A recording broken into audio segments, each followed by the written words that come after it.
Hey y'all, welcome back to MathRescue. I'm Andre and I make content to take away the stress of learning math.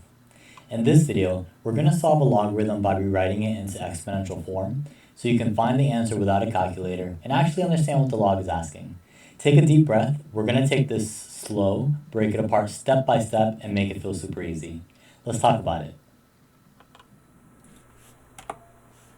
Alright, so the question says to solve, and we have this logarithm. So we have log of base 9 of x equals 3/2. So the definition that we're going to take advantage of is the definition saying that logarithms are inverses to exponential functions. And by taking advantage of that definition, we can actually change the format of this equation. So right now this equation is in log form.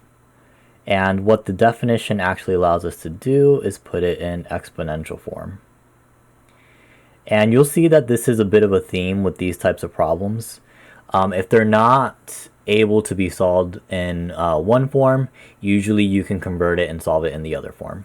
So let me go ahead and convert this. When I convert, I like to start with the base. And in my head, I kind of see these two things like switching places.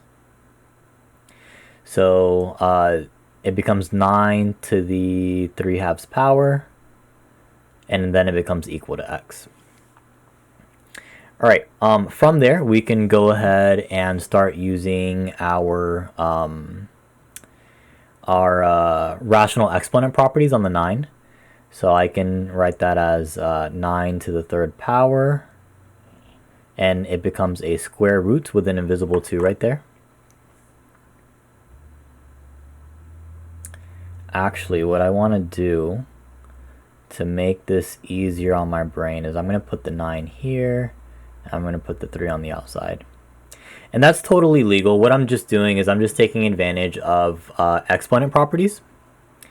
And the reason why I wanted to do it that way is because I know what the square root of 9 is.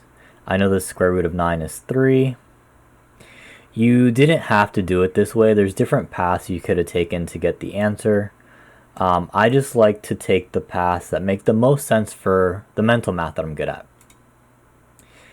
Alright, and then so from here, 3 to the 3rd power. I know that's 3 times 3 times 3, so I get 27 for x. Alright. If you found this video helpful, please like and subscribe to support the channel. I post videos regularly. My goal is to make you feel super confident in math. See you in the next one.